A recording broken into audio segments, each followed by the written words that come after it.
Before we move on to the next presentation, just a short update. We will be having a Q&A session with all of the speakers after the fourth presentation. Our next presenter is Ms. Natasha Zarine.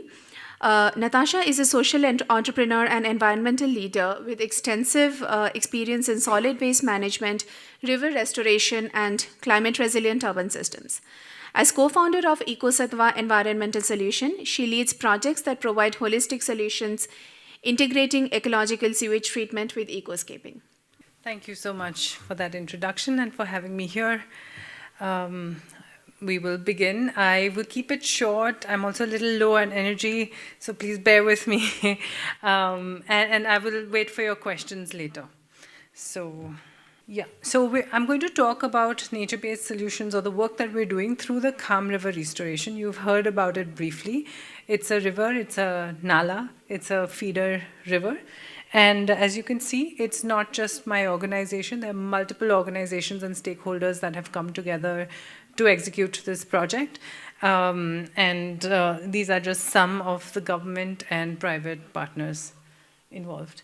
A little bit about the river. It's a 52-kilometer seasonal river that starts about 7 kilometers north of our city, Aurangabad, flows 14 kilometers through the city, and then the rest of it is through the rural area, and it goes and meets the Godavari. So it's a feeder river into the Godavari River.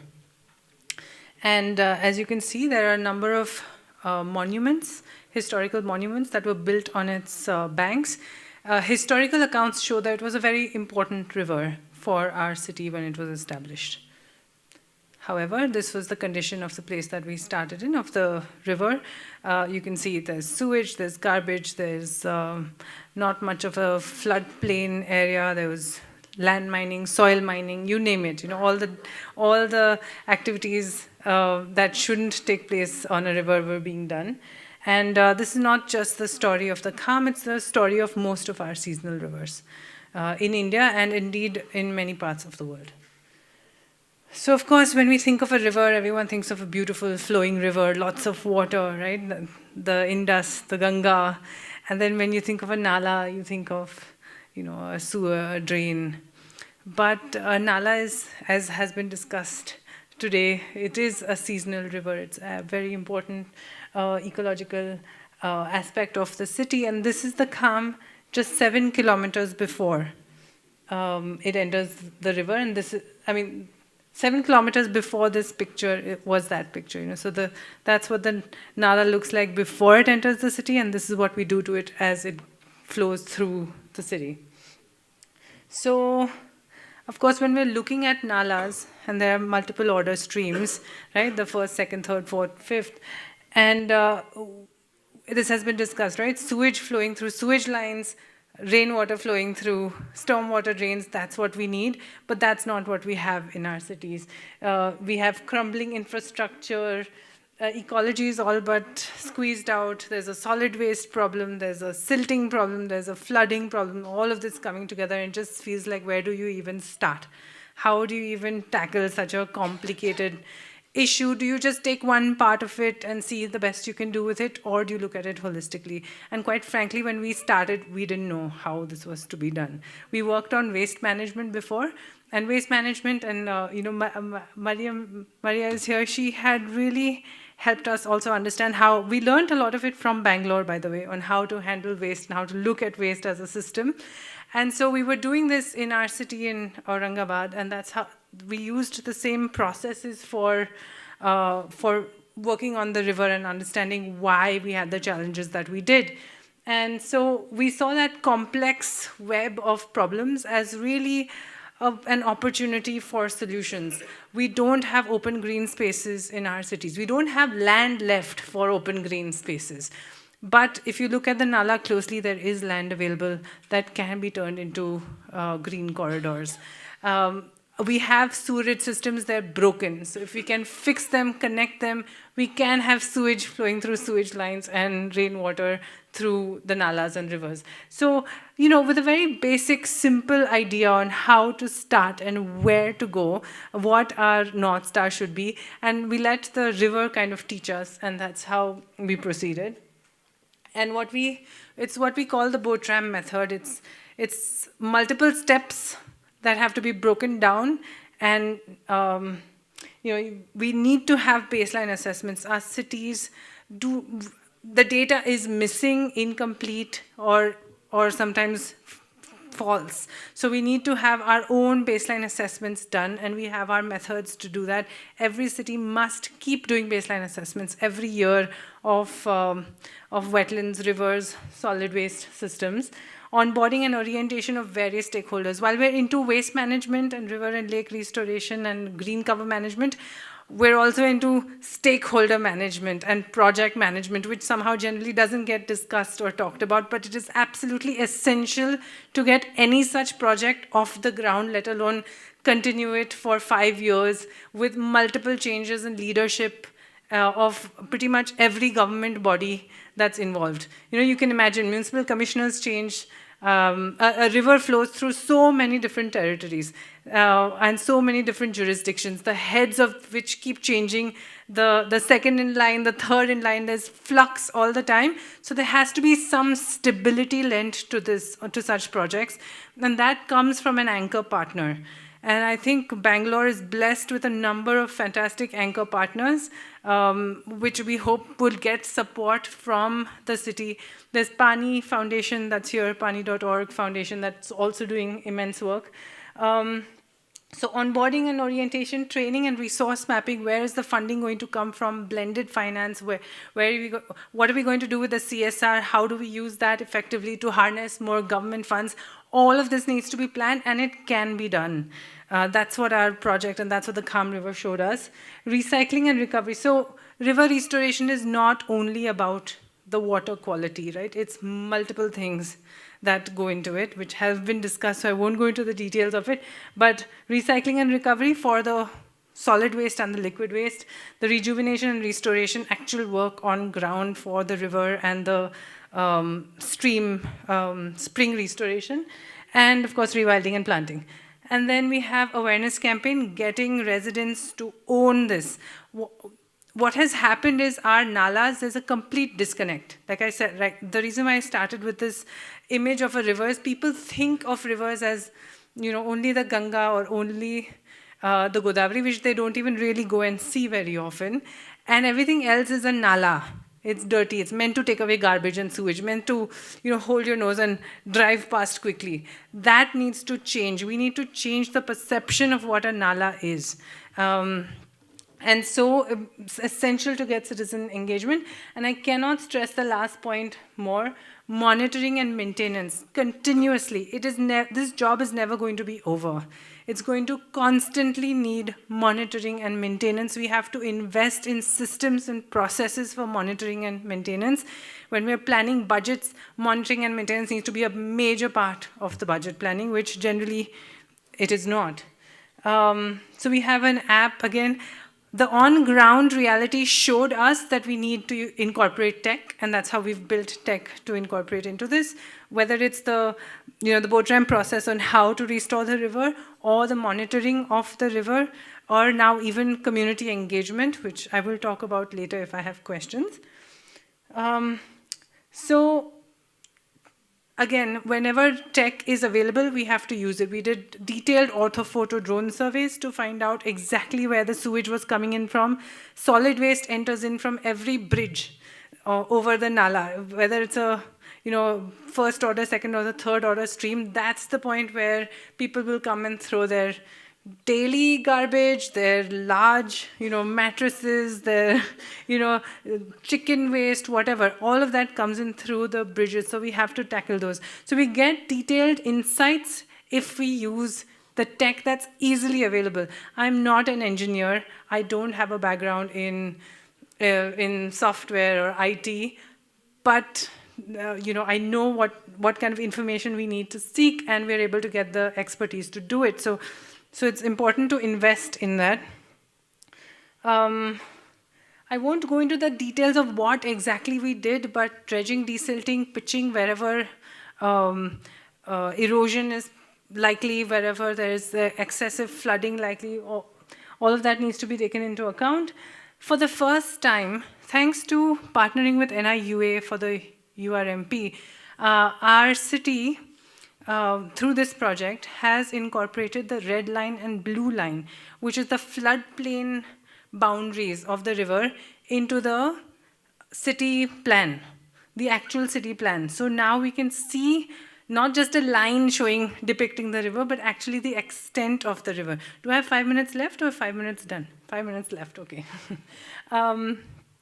So this was incorporated thanks to this project and thanks to the partnerships that we were able to build. You know, with NIU, we're really pushing this forward and leading. So, yeah. Waste management. So we can't say we're looking at only the water aspect, solid waste. Our rivers and Nallahs have sewage, effluent, solid waste, silt, you name it, right? Dead animals. So we have to plan for all of those aspects. It has to be holistic. And that's why it's so essential to have an anchor partner that's going to anchor all these various players, all these various interventions, and not leave anything out. Cloth is a major challenge that comes into the river, so a textile recovery facility had to be set up, material recovery facilities for getting that doorstep collection and dry waste being managed effectively. So basically, you really just have to look at the entire gambit, and that's what the river does. It's like a barometer of what's going on with the city. If our waste management systems are broken, if our sewerage systems are broken, it's going to reflect in the river. And if we have to restore the river, then we have to go and fix those systems. So, you know, as you try to restore the river restores your city. That's why we really want to look at climate action through wetlands and rivers. Yeah, these are just some examples. These are GVPs along the Nallahs. Like there's a Nallah close by. I don't have a very good before after, but just to show you, once you get route mapping and planning done, once you get effective doorstep collection done, the GVPs are gone, and then community participates in reclaiming that land and making it into a park or a garden. You will still get some amounts of waste into the rivers and the Nallahs. Then how do you trap it and retrieve it? And what do you do thereafter? All of this has to be thought through. Otherwise, we'll still be left with a major part of the problem. Blue-green spaces. Again, since I'm short on time, I'm just going to give you a brief example. You see those are two sewage lines coming in. That's the river, actually. That's another big Nallah coming in from the city, carrying a bunch of sewage. And this whole area is like a marshland of sewage with Mexican juriflora, and you can see garbage and all of that, right? So what we did was we first diverted those open sewage lines. So this is a cantonment board sewerage system. It comes up to about 100 meters from the river, and then it's just left. So the water finds its way into the river. So how to connect that to the underground sewerage system, which I don't have a pointer here. So anyway, it's on the other side of the river. So we connected those to the underground sewerage system. We diverted 42 points of sewage inlets into the underground sewerage system above. So you can see the quantum of sewage flowing has reduced greatly. And you can also see that we have the land that had been taken over by just like a sewage marshland is now available for small grasslands, and all the Mexican juriflora has been replaced with native species. This was done by the forest department, the plantation. So again, another government department that had partnered. And what we found whilst we were doing that, here you can just see it from above, are freshwater springs that were buried under the garbage and the sewage, which nobody even knew about until we did the diversion. So this was what the freshwater spring looked like before. That's what it looks like now. This is another point where there was Mexican juriflora, a Nallah with sewage, and then there was it's been connected to the underground sewerage system directly and kind of been reclaimed as a space for martyrs. So this is not a video. This is a sewage diversion point where we have 6 MLD going to the centralized processing plant and 4 MLD being processed in a decentralized MBBR technology-based sewage treatment plant. We did not use planted gravel filters and constructed wetlands here. We used the MBBR technology because that's where we had that's what we found most appropriate for this. And when I say we, I don't just mean EcoSattva, I of course mean the municipal corporation as well, because they're a close partner in this project. And in fact, they're the ones who came up with the MBBR technology, all the investment in it. But the process of what we're going to do, how we're going to divert that sewage is something we came up with together. Yeah, so this is all that sewage coming in, being diverted, 6 MLD into the underground sewerage system, where we already have capacity for treating sewage, and 4 MLD into the sewage plant. And so this used to flow with sewage before, as you saw from up above. Now you can hardly see a trickle. This is just, so you know, people mention, oh, they're just greening and beautification. Really, that's not how it is. It's absolutely essential to look at, creating biodiverse public spaces so that the public can actually interact and reconnect with the river. Otherwise, you will not get long-term support and sustainability for the project and the program. So it's absolutely essential. It's not a side thing that you do after you've managed to treat the water. It is something that goes together and gets as much importance. I mean, in our cities that are starved of public spaces, this is a chance to, it's a win-win situation for the public as well as for biodiversity. So, of course, we don't have time to go into this, but we look at the entire watershed of the Kham. This is showing us from 1985. I can go into this later, like the change in land use, land pattern. It's quite stark, but I'll keep it for later. Where the Kham meets the Jayakwadi, the Godavari, it's called the Jayakwadi Reservoir, that's been notified as a bird sanctuary, and it's completely degraded, and it's also part of the project is to restore a part of it. So I'll just end here. We need to keep it simple, really. It's not easy. I don't mean to say it's easy. It is complex, but the solutions are simple. They're out there. They're very much doable, and we need to keep it. We need to focus on stakeholder management. Find those anchor partners in the city, really support them, really give them the funding and the flexibility needed to be able to manage such a dynamic project. So I'll just stop there. Thank you. Thank you, Natasha, for showing what goes into implementing a project of this scale.